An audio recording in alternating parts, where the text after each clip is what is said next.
Hello, I'm April Brown with Zelken Financial Services, LLC, and I'm back with the tip.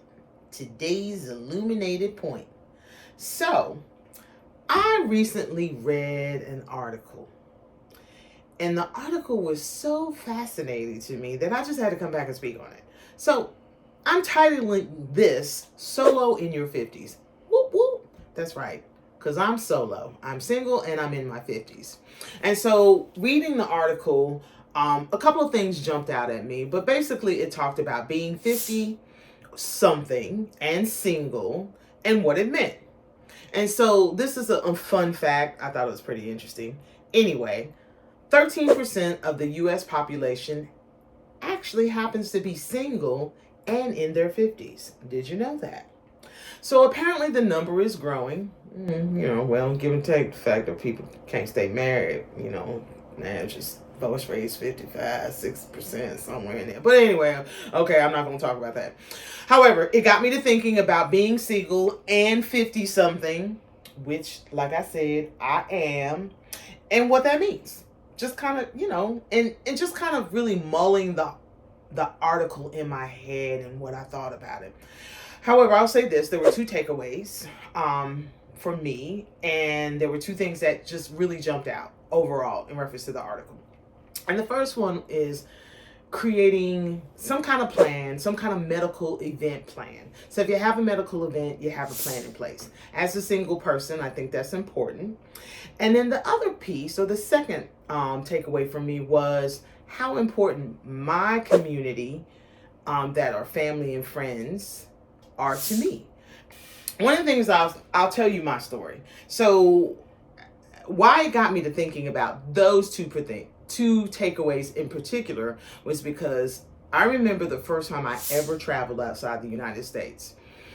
I went to the Bahamas, and then after the Bahamas, my real first international trip, that was the Bahamas. But then my second real international trip was to Beijing, China in 1995. And once I came back from Beijing, China, I was like, oh my goodness, I got the travel bug. And for the most part, my goal was to travel at least once a year internationally.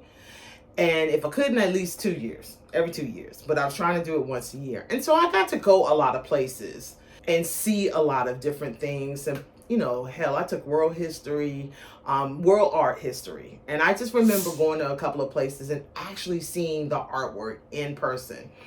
And the one piece that struck me the most was when I went to Rome, Italy, and I actually got to see the Ecstasy of Saint Teresa by Bernini. I believe it's correct, Bernini.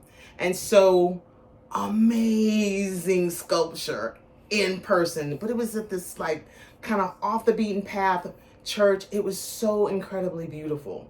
No photograph could ever do it justice. So I got the travel bug. And then, as I got closer to retirement in my career, I thought, you know what? I'm going to live overseas for 2 years. That's what I'm going to do, because that'll give me an opportunity just to travel extensively. So that was my plan. And I told everybody who knew me at work, oh, I'm going to travel. I'm going to go live overseas for 2 years. This is what I plan to do. And then 2020 happened. And COVID fucked up everything. I'm just going to say it did. It fucked up everything. My whole plan was shot to hell. Because what COVID did for me was two things. It made me realize, hence the two takeaways. If I go overseas and we have another COVID-like incident, I don't want to necessarily be stuck overseas and away from my people, my community.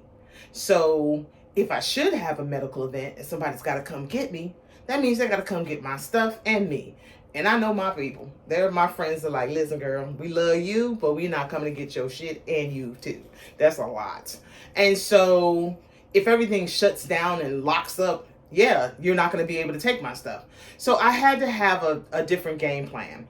And so after COVID and, post-COVID, it got me to thinking, I want to be smart.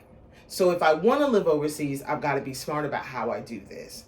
And so it just made me readjust my game plan because, I was in my 20s, 30s, 40s. And by the time I retired, I was like 52. And so I'm in my 50s. This is the decade where, hell, I got to get all my health in order. So when I start to hit 60s, 70s, and 80s, and if I can make it to the 90s, I want that to be golden. Meaning I want to be in the best physical health, mental health possible. Because the 4 horsemen are coming for your ass. And if you don't know what they are, read the book. It's called Outlive: The Science and Art of Longevity by a guy named Peter Attia, MD. It's amazing. The book is freaking amazing. However, in the book, for the most part, I'm like, ooh, this is the decade for me to get my shit together. So to say all that, I will say this. I definitely enjoyed the article, and it just gives you a perspective in terms of what's important. Definitely, if you're single, you want a medical plan or some kind of medical event plan, and you want to think about your people and your community, the folks that you will call on to help you if you should have any issues. And aside from that, just being connected to other people is really important, because what it does is it keeps you grounded. It keeps you just kind of, figuring out what's going on. So with that said, having that intergenerational community of folks. So I know people who are in their 20s, 30s, 40s, 50s, 60s, and older.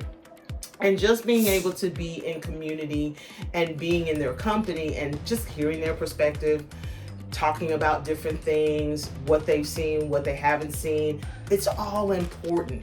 And it helps me, I say, me especially, to just, be in the know and to understand, what's my plan and how does that plan, what does it look like? And so that was pretty much it in reference to the article about being solo in your 50s. And so they, talked about a couple of other things like, when you're single, everything costs more, which it does. And as a single person, if you don't have your estate plan, have it planned, because, whatever you got, whatever assets you have, know where you want it to go. Don't think that's just going to happen, so you better put it in writing, i.e. a will, i.e. a trust, whichever one is suitable for you. That's all I got to say on that. But anyway, I hope this was helpful. I hope you got something out of it. Please like and subscribe to my YouTube channel. So I'm April Brown with Zelken Financial Service, LLC. And until the next time, have a great day.